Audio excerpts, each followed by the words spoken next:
నన్ను దెబ్బతీసే కుట్రలు వెనుక నుంచి కొందరు గూడు పురాటి చేస్తున్నారు. ఇక చూడు, ఇదైతే పాపం ఈయనకి ఇప్పుడు అర్థమైపోయింది.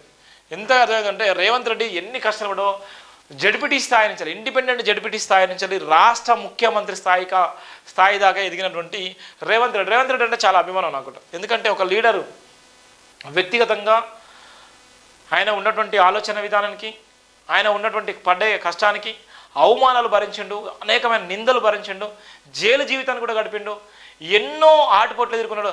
ఆఖరికి ఇప్పుడు నన్ను దెబ్బతీసేందుకు కూడా ఆయన వెనుక నుంచి కూడా ఆయన దగ్గర ఉన్నటువంటి టీము, ఆయన దగ్గర పనిచేసినటువంటి మంత్రులు, ఆయన దగ్గర ఉన్నటువంటి ఎమ్మెల్యేలు కూడా పెద్ద స్థాయిలో కుట్రలు చేసినటువంటి ప్రధానంగా ఉన్నది ఆయననే స్పష్టంగా చెప్పినట్టు సందర్భం.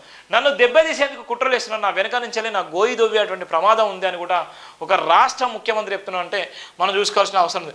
కొడంగల్ మెజార్టీ రాకుండా చేసే ప్రయత్నం, కాంగ్రెస్ని ఓడించేందుకు బీఆర్ఎస్ బీజేపీ పన్నాగం, ఓట్ల కోసం మతాల మధ్య గొడవలో పెట్టే ప్రయత్నం, మోదీకి మళ్ళీ ఓటేస్తే చంద్రమండలానికి రాజవుతారా, బీజేపీలో జాతీయ ఉపాధ్యక్ష పదవి తెచ్చుకున్న అరుణ, పాలమూరు లిఫ్ట్కు జాతీయ హోదా ఎందుకు తెలియదు, ఎక్కడ ఉన్నా నా గుండె చప్పుడు కొడంగల్ మాత్రమే, దేశంలో ఆదర్శ నియోజకవర్గంగా తీర్చిదిద్దారు రేవంత్. కొడంగల్ కాంగ్రెస్ నాయకులతో సీఎం సమీక్ష సందర్భంలో ఏదైతే ఉన్నారో ఇక్కడ డీకే అరుణ అప్పుడు ఉన్నటువంటి ఈయన జడ్పీటీసీగా ఉన్నటువంటి సమయంలో డీకే అరుణ మంత్రిగా ఉన్నటువంటి సందర్భంలో ఈయన ప్రశ్నించిన సందర్భాలు ఉన్నాయి. ఎవరు ఇప్పుడు ఉన్నటువంటి రాష్ట్ర ముఖ్యమంత్రి డీకే అరుణను ప్రశ్నించిన సందర్భాలు ఉన్నాయి.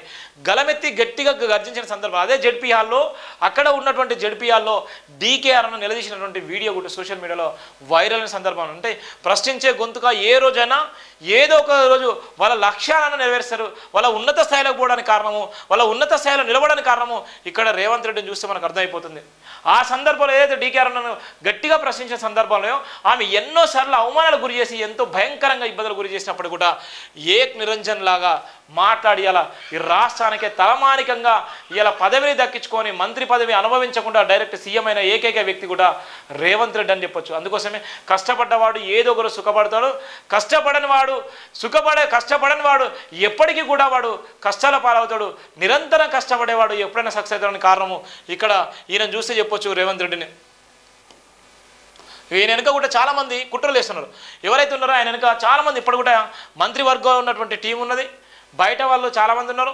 ఆయన ఎక్కడ అణచివేస్తాము, ఎక్కడ ఇబ్బందులకు గురి చేస్తాము అనేటువంటి ప్రయత్నం కూడా జరుగుతున్నటువంటి ప్రధాన వార్త కూడా, అందులో ఉన్నటువంటి ప్రధాన వార్త కూడా మనం ఇక్కడ చూసేటువంటి ప్రయత్నం.